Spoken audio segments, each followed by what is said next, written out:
Welcome to the Contractor Growth Network Podcast. Today I am joined with Daniel Phan, our Senior Creative Designer. Daniel has been with CGN for the last couple of years, building brands, logos, and websites for clients, as well as our internal stuff here at CGN.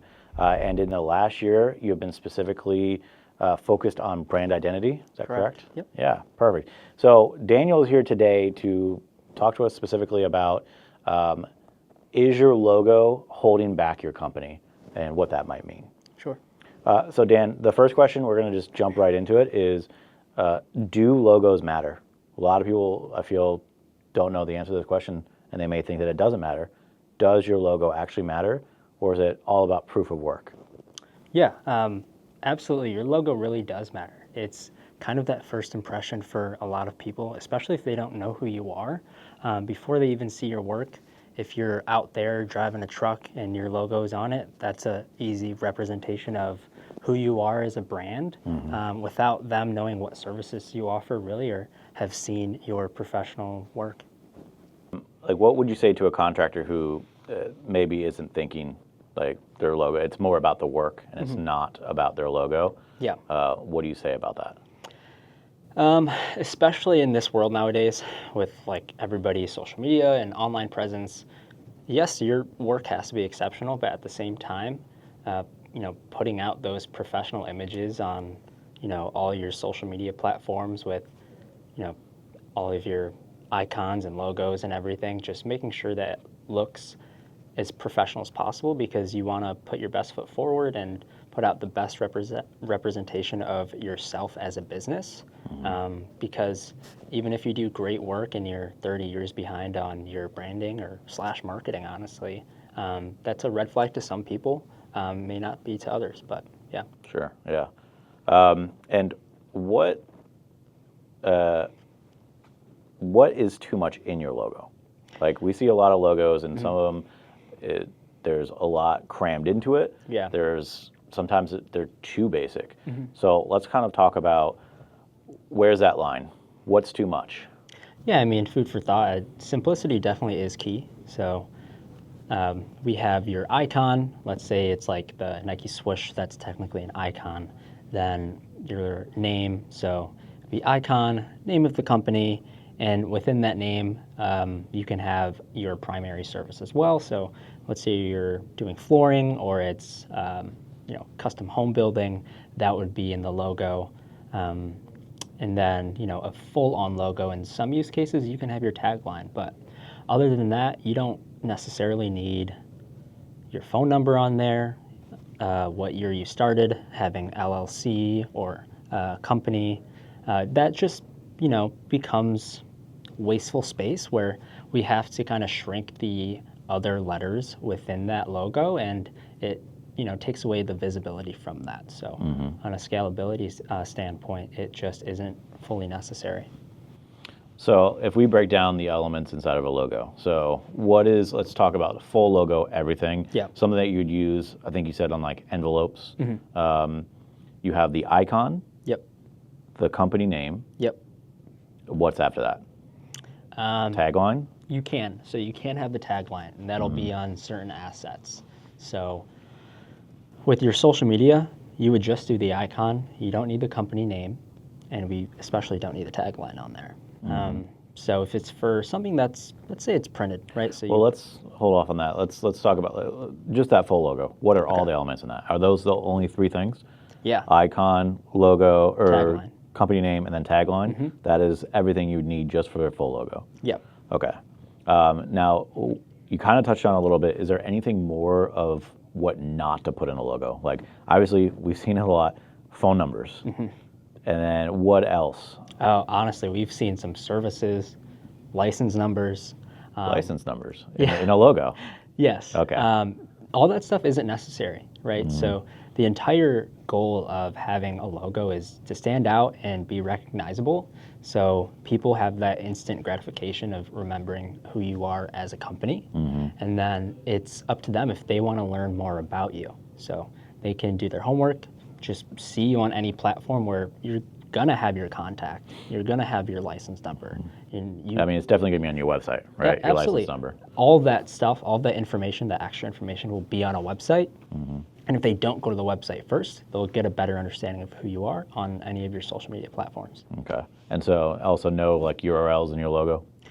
Absolutely not. Okay. So those are the three things that you would definitely want to add into your logo. Now we can kind of break into like where we're using each one of these. So you start with the social media. Yeah. What are we seeing on social media for your logo? What are we using?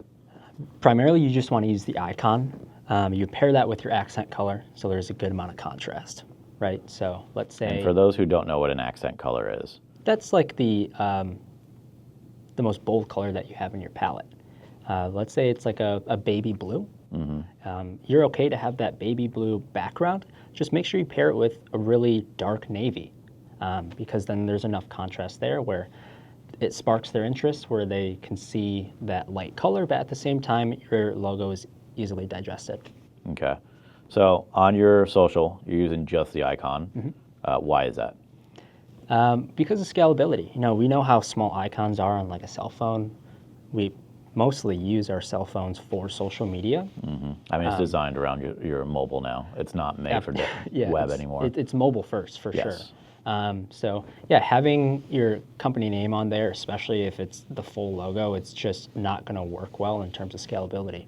So we want to make sure that we're just having the icon and still has a decent amount of white space, so it's not overbearing within that little circle. So I can already see, I know I've had some people because I do a lot of socials, some people have said to me, well, we want them to see our name in that profile picture. Yeah. What do you say to that? Like if it's just the icon, how do they know who we are? Yeah. I think the great thing about social media is next to your icon is the name of your company. Sure. So to be able to say that, it's your icon and then really small, it says beautiful designs. But next to it, adjacent on the right, is it's beautiful design company. So really, you're just wasting space. Sure. Okay. All right. And so where else do we use our logos now? So it's not just social. So we tend to gravitate towards that because I know you and I, we're a lot more digital. But where else are we using your logos, and what part of those logos are we using?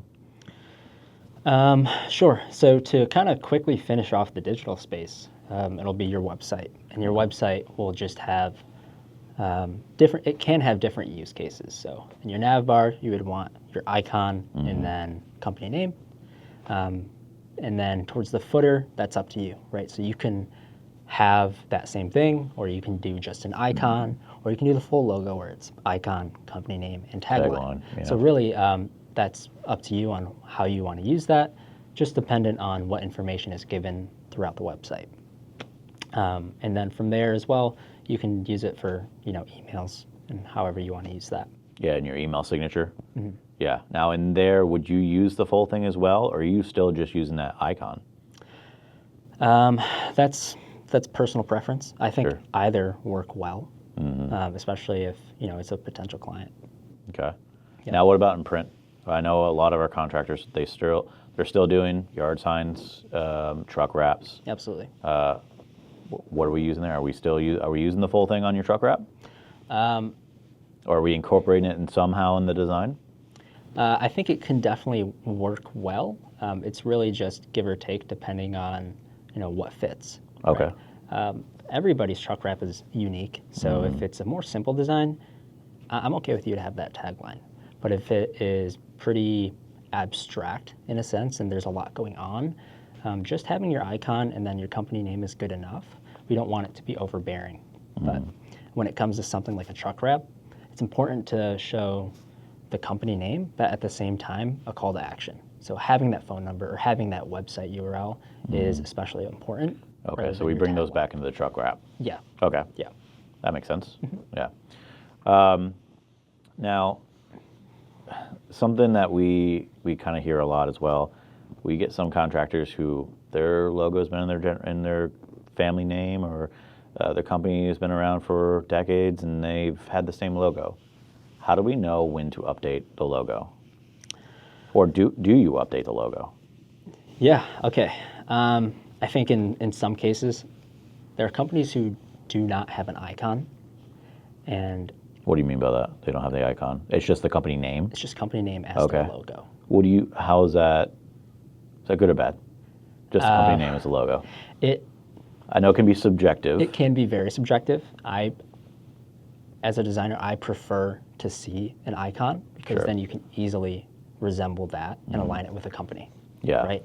So if I were to just show you the Apple logo, obviously it's not an abstract logo. Yeah, it's an Apple. Everyone. It's a.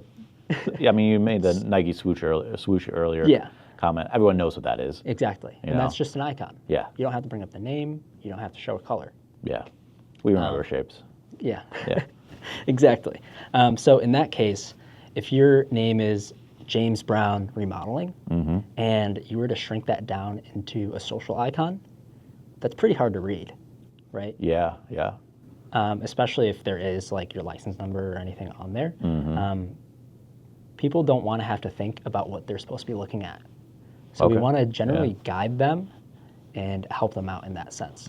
So just giving them an icon to look at and understand, maybe they'll remember it next time they see you, and they won't even have to think of the name or the color palette, but they just know that it's you. Sure, yeah. I didn't mean to get off track there. Let's circle back to the changing or updating your logo.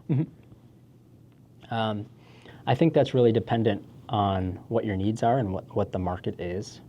But you think, it is something that it should at least be considered, like that you do. It's not you make one logo and then that's it. You are updating it. Yeah, you are updating it. It could be, 10 years, 20 years, 30 years. It's really just based off the company, the heritage of the company, and what history you have backed behind it. Why would you update a logo, though? It's really to keep up with times, right? So a lot of older logos are very detailed or can be, too busy in that sense, where logos should generally be somewhat simple to help kind of just easily understand, and it can have that recognition behind it. So if there's something where we show the Porsche logo, and it's a busy logo, but we all know what it is, right? Just behind who they are as a brand. But that compared to like a Mercedes, it's a stark difference, right, on the actual design of their logo. And how do you mean by that? Within the Porsche logo, there's text, right? But they use variants in shape and color which help resemble that. What Mercedes is, there's no text on there. Right. It's very, very simple, where you can easily pick up on what it is. So what does that have to do with updating the logo, though? So there's always like a middle ground with updating a logo. We see this all the time with like sports teams, or even like Pepsi. Right? So they'll update their logo. I like that you were thinking about Pepsi. When we were talking about this earlier, that's the one I was thinking. You were saying Nike swoosh, and I'm just like looking. In my head, I see Pepsi. Well, the Nike swoosh doesn't change. I was bringing up an icon example. Of course. Yeah. But all I've been thinking about is the Pepsi logo, and I don't know why. I don't know. Maybe that's a Pepsi refresh. They released like a insane document. Maybe that's what it is. With the most like precise detail of what they did. Yeah. It didn't look like they changed that much. Yeah, it's very simple changes that they do. If you look at it from like back in 1898 when they started, which is when Pepsi did start, by the way, here in North Carolina. If you look back at their original logo, it's drastically different than who they are right now. But if you look at it, because I feel like they change it regularly, like almost every year, it's very simple, subtle changes from year to year. Yeah, we don't want any changes that are too overbearing, especially with a company that, that we've known for so long and they have so much history. Yeah. So if they were to just completely change their color palette, I don't think people would take that well. Yeah. I don't know if you remember, I think they did something similar to that, like on Pepsi Clear. It was wildly different. Yep. And Pepsi Clear is no longer a thing, for anyone who is wondering. That was fast. I don't know if that has anything to do with the logo, though. No, it doesn't. Yeah, so how do you know it's time to change your logo? I think that just has to do with aligning with your market, and kind of understanding their needs, right? So just making sure that you look as professional as possible, and if you kind of feel that there is room for growth, then yeah, it's time. But if you're really doing a good job in your market and you have this rich history behind it, then maybe it's not time yet. Okay. And are there any like red flags that like people might be able to pick up on where it's like, okay, this might be a sign that I need to consider changing my logo? Yeah. If people kind of have questions of who you are and what you do, that's kind of a red flag. Yeah, that would be problematic. Yeah. Right? Yeah. They don't know what you do based off your logo. Yeah. Okay. Anything else? Sure. I would say if you're, depending on your color palette, if you're using something that's too strong or too bold and it doesn't really resemble with your target audience, then I think it's time. As well as, again, if you don't have an icon, it might be time. To get an icon. To get one, yeah. Yeah. That would make sense. Now, if you need to get your icon changed, Yeah.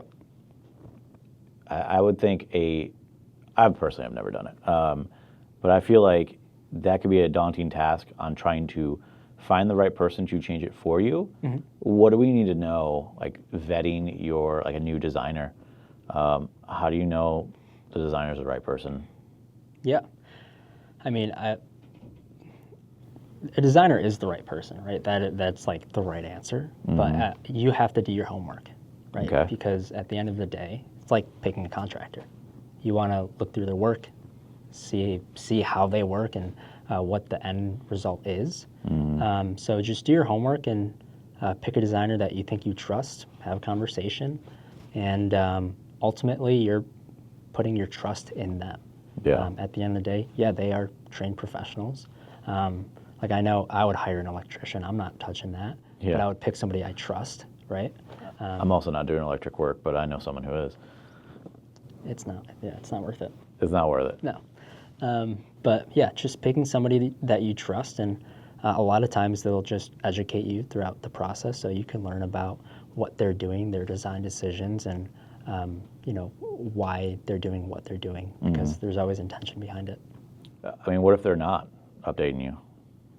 Then maybe you chose the wrong person. Okay. And maybe that's because you didn't want to pay a certain price, or you were working on a certain budget, or you didn't do enough homework. Yeah, that's a good question. Price-wise for your logo, like I know it's going to vary wildly. Yeah. But like, how do I know that I'm not paying too much or that I'm not paying too little? Like, how do you gauge that? Oh, that's tough, because when it comes to design, it's pretty subjective. Right. So again, it is picking the right person, because your budget could be $5,000, it could be $5. And obviously, it really depends on the size of your company, where you can allot a certain amount of money to look in these certain areas of targeting, what set amount you want to spend for a designer. Okay. So like $5 logo? I mean, what you pay for is what you get for the most part. There you go. Yeah. Right. When you're working with Fiverr or you're doing something that's just AI generated, you're not going to get the best work back. And how much do you trust that person? Right. Now, I feel like, because there's a lot of online freelancers now, and I feel it's unfair to say that you're not going to get the best from Fiverr. But there's Upwork, there's Fiverr, I'm sure there's others. I think like 99 Designs. Yeah. And I'm not saying those are bad options. Yeah. I'm saying just. And that's what I was going to get to. Don't pay the $5. Don't pay the $5. Pay more for. I led into that the wrong way. Premium designer. Obviously, yeah. Because and I don't want to put the wrong message on it, because a lot of people still have that thought of Fiverr, because that's what it started as. Yeah. Literally everything was $5. There was nothing more. But now they've changed over the last several years, where you can go on there and pay $5,000 for a logo from a reputable designer. Yeah. Now, I guess, like, how do you know Upwork, Fiverr, 99 Designs? Like, what do you need to look out for if you're going to hire from those sources? Honestly, you're looking for their style, right? Okay. Everybody has a certain style, and if they are consistent within that, that's somebody who you can trust. But if you see their work and you don't know how you feel about it, and you see that it's a bit all over the place and they don't have a set style, that's something to look out for. That could be concerning. Also, if they're able to talk about their process and how they work with other people and show their success stories, that's obviously going to be a plus. So you can see that other people in your industry or other people looking for logos, have a good logo and they're happy with the outcome. So is that a red flag where, like, you ask them their process and they either don't, they're like, hey, I'm not going to tell you my process, or they can't tell you their process? What would that mean? Like, why would that be a red flag? I think everybody has to have a process, right? To even hit some sort of internal deadline, just keeping yourself organized and on track, that's just step one. That's just having a decent foundation for yourself. Sure, okay.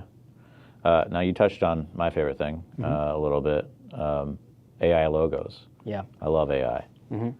So you're saying right now, probably not a good idea, it's too generic? Yeah, I think where AI is now, it's not there yet. But I'm hoping that in a couple of years it'll be a good tool for designers where we're able to kind of get an easy kickstart to what we're trying to start on a project and just kind of feed us some visual examples where we can just, appreciate what we're seeing, but it's not something we're going to take and run with just because it's not there yet, not there in uniqueness or shape or form. So you're saying that even when it gets to that point, it's still just going to be a tool for a designer. So still not anybody can just you still wouldn't recommend anybody just going to an AI generator and being like, I need a logo, and then use that logo. You're still saying even when it gets to that point, you should still go through a designer and they can use it as a tool, but they still need to add finishing touches on it and stuff.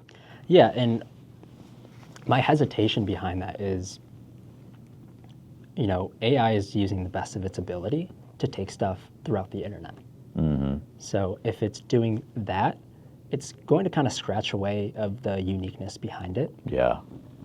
So what I'm scared of is seeing logos that are pretty similar to one another every time I generate. And that's what I see now, unfortunately. Hopefully it definitely does get better, but you're not getting a one of one for you. Yeah. How do we know our logo's too generic? You can kind of see that it looks too familiar, especially in a niche space like contracting. Contracting, we see a lot that are very similar. So examples would be like the triple roofs that we see for home builders, really any home builder, roofer, something like that. And then a lot of the HVAC companies have, the Four Seasons, or it's the sun paired with ice. And it's always red and blue. It's always red and blue. Yeah, always the primary colors. Okay, so obviously we can look up any logos on Google and say, okay, here's what we don't want to use because it's too generic. How do we get away from being too generic and not being too unique that it doesn't make sense to your market, right? Yeah, no, I mean, within that, there's definitely a middle ground that you could find because you don't want to be too abstract, since you want people to understand what you do and what your service is when you're just driving around town in your truck. So we're using a palette that's easily recognizable, especially if it's going to be something for HVAC. We wouldn't want it to be yellow primarily, right? Why not? Why not yellow? For me, yellow just doesn't work within remodeling very well. Also, the contrast of yellow isn't wonderful. Sure. It's definitely harder on the eyes than, like a green or a blue. Gotcha. Okay. Now, I know you've been doing branding for us for a little bit, and it's not just CGN, it's also some of our clients. I want to touch a little bit on what someone might expect. What are some objections? Yeah. So when someone is going to a designer, they've had a logo it's been in their generations or in their family for generations. Right. But they know they need to update. What is some of the most common objections that you're seeing there, and what do you say to those? Yeah, so it definitely happens where there's that sentimental value behind their logo. But just kind of educating them throughout the process and explaining what you're doing and why you're doing them just helps build trust for them. And after you build that trust, explaining your decisions and your intentions behind what you're doing just makes it a lot easier for them to understand. Okay, so you've seen it a lot where they have the sentimental value, and it's hard for them to get rid of that, or to say goodbye to that, essentially. And what about if, I lost my train of thought, them not knowing what they want? I think that just has to go back to those same factors again, right? Because if they're hiring a designer, hopefully they did their homework and they were happy with the examples and results they saw prior of signing on. And again, it's really just about building trust over and over again, because at the end of the day, you're trying to help them out and do what's best for not just them and their business, but for their ideal clientele as well. So do you see it a lot where you hand them, like how many, in general, like how many logos are you giving them?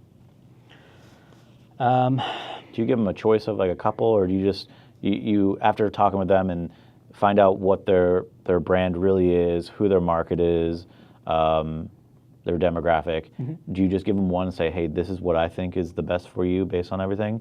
Or do you give them a few different choices? Yeah, no, it's up front you give them a bunch of choices, right? But the entire process is collaborative, and it should be collaborative. As a designer, you know how to use these tools, and they don't, but they know what their business is, right? Way better than a designer does. Sure, yeah. So really, it's about the two working together to find a good end result. Okay. So up front, you give a bunch. So 5, 10. I mean, obviously, there's no number on it, but there's no number on it, but and then they narrow down, like, I like this part of this, I like this part of this. Yeah. And then you go back to the drawing board. Yeah. Yeah. Okay.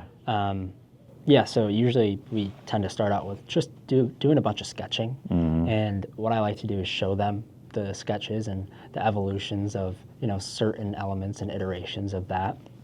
And then from there, we start pushing a more vector format, just so we could see the clean lines and everything, the thickness and all the shape and form of it. And from there, it's just getting the client's input, what they like, seeing their preferences, learning more about them personally and what they like is within design. So that just helps me gauge that. And together, we're kind of able to pick out some elements we like of certain things, or if we like the direction of one iteration, how can we enhance it and improve on that? So it's really just working with the client and seeing what's best for them, what we're both liking about what's going on. Cool. Yeah. What is your two last final questions? And we're going to wrap this. What is your favorite thing about logos in general? Because you're very passionate about logos. I mean, I see when you're working on these things and the sketches you do, I see the books you read. You love the idea of icons, logos, design. What's your favorite thing? I think it's that satisfaction of seeing something for the first time, not knowing what it is, but you like it, if that makes sense. Sure, It's that gratification of saying, I really like this. I have no idea who this person is, but now I want to learn more. Yeah. Because I'm interested. Yeah, it's just that aspect of art in general, right? Yeah. I mean, a logo's an art, piece of art. And I feel like that'd be a great thing when you have your logo and you're looking at it and you feel like it's a piece of art. Yeah. That's when you have a good logo, right? And the last question is for anybody who is kind of on the fence of like they might want a logo, they're kind of dipping their toes. Yeah. What is one resource that you can recommend to them to go look at that would get them started or be very informational? Like, is there a book, a YouTube video, is there anything out there that they should go look at? Current book that I've been reading, Designing Brand Identity, Volume 6, Book 6. It's a great book.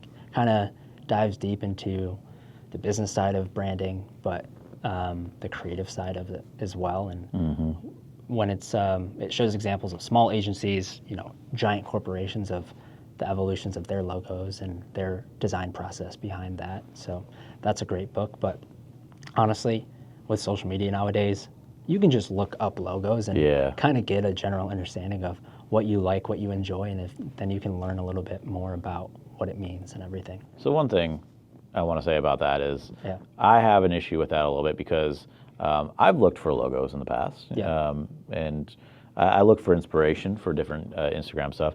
There's a lot of AI-generated stuff out there where people are literally doing what you said not to do. They're not designers.